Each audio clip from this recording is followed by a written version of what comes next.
Matt, first of all, after a flight in the Sling 4 for the better part of an hour, I had a chance to take a look at the latest from MGL. And while you look, of course, at the issues of functionality and feature set and so forth and so on, one of the things that cannot be lost is that sunglasses and many PFDs and MFDs do not mix. Of all the screens I've worked with, I've never had a screen that showed up as well with the standard issue cheapo sunglasses and still see what you have to do. It's one of those visible screens I've seen under real life conditions. Yeah, absolutely. I'm glad that you noticed. A lot of effort was put into selecting the correct screen filters and polarizers and the backlight. And of course, with any LCD display outside, readability is critically important. You don't want to have a screen that you cannot use in real world conditions. And because MGL Avionics find themselves in many different types of aircrafts, in helicopters, bubble canopies, open cockpit, sunlight readability is very important. And the 2000 nits of brightness that we get out of this unit and all the other selections that have been made make it a very readable display. Tell me what is the latest in the MGL quiver here? Yeah, our latest drive really is our Light Series, Lite. From the front, they look exactly the same as our regular EFIS system, but from the back, they don't need many of the additional modules. The attitude gyro is built into the display. The pitot-static is built into the back of the display. The GPS is on board the display. So literally, you would have just the screen, a harness, the engine box, which we call our RDAC, and the engine senders, and you've got an absolutely complete EFIS for a much lower price than is available with our standard EFIS system. So we're really making a big drive into our Light Series. We've now got it available in two sizes, the 7-inch and the 8.5-inch, which is shown over here on the left side of the screen. The prices are very low because we were able to do it all in one box. The 7-inch display is less than $2,700, and the 8.5-inch display is $2,850. You just got to add the harness and the engine box and engine senders. So it's the easiest and simplest EFIS to install, the lowest price. It beats all of our other products on price, and there's nothing that the competition has that is the same as this. At the same time, we have to remember these are experimental systems. This allows you to update much quicker, utilize the best in technology. And the funny part about all this is that no matter what we talk about throughout the experimental regime, the thing I am not hearing about is, oh my gosh, the screen's gone Tango uniform, I'm having an emergency and I can't fly and I'm in the Scud and this, that, and the other. We don't hear about that. Why is the experimental community doing so well without the quote-unquote benefit of certification?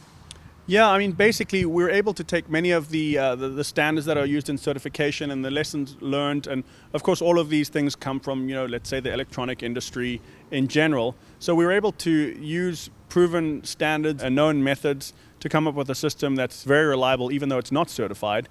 And of course, the fact that it's not certified means that we can do whatever we want and work on experimental things. Like, for example, for years we've had a virtual angle of attack display available if you don't have an angle of attack sensor, and that's the kind of thing that now is able to be certified, but we had that several years ago. Our philosophy has always been, you're building an experimental airplane, you can decide to put different wingtips on it, you can change the design, you can change the wheel pants, you can do major design changes if you want. Why not extend some of that flexibility to the avionics as well? And based on the feedback that we get from our users, they want things a certain way because of what they're used to or because of their needs or desires, and we try to give them the display that they want from the freedom that the design program gives you. And for example, the 10.4-inch screen between us right now, all of those screens were designed by the user Rob Holland in this particular case, and he designed them from scratch to display the indications that he wanted, and he's got what he wants now. How do you maintain a product line that's competitive when you're up against a 600-pound gorilla, when you're up against some of the other talents, and you're coming into an industry that's already packed full of actually very good gear? I mean, don't let me get wrong about that, even though in some cases a 600-pound gorilla is a little bit overpriced. But how do you stay competitive against all that being good old MGL? Yeah, absolutely. There is definitely a lot of competition out there. And what we have maintained is a good niche segment of the market. We get into a lot of the standard RV7 with an IO360, but of course that's where the big fight is going on with the others.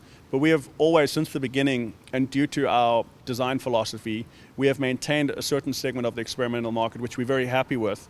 And it's a segment that includes warbirds, it includes helicopters, biplanes, aerobatic airplanes, it includes the lighter side of aviation, airplanes like the Sonics. It includes helicopters like the Roadaway. In fact, if you look at the performance that flew at Oshkosh this year, a good majority of them had MGL installed in their panels. We find ourselves into all of those very unique and exciting airplanes, and we love being in this part of aviation. It is a certain segment of the market, and we own it. Okay, what's next for MGL? What are we going to see next down the line? Basically, what's next from MGL is a constant upgrade of the software. For example, the navigation, the mapping, things like that are always being developed. And if you look at what's happening in the world of iPad navigation, things move very quickly. And so we're working on a lot of changes as we go along. And of course, expanding our Lite range is a big part of that. And we're just going to continue to refine and expand. We do have a bunch of hardware modules that are coming out that we cannot talk about yet. Things like track pads, so you can interface with the screen with a trackpad, and things like Wi-Fi connectivity, which some of the others have come out with in the meantime. But basically, little incremental changes and additional modules that make it a much neater, more integrated system that can do a lot more. Matt, we thank you so much for your time. Thank you, Jim. Really appreciate it.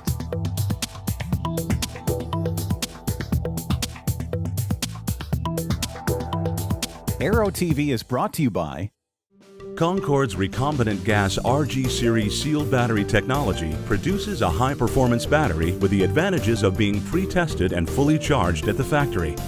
Find out more about Concorde's entire line of batteries at www.concordebattery.com.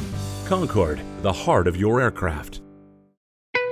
There's a difference between charting a steady course and pushing for the ceiling. And for nearly a century, Hartzell Propeller has been defining that difference. It's in our passion for engineering and research and our dedication to testing the limits of performance. We are built on honor. We are Hartzell Propeller.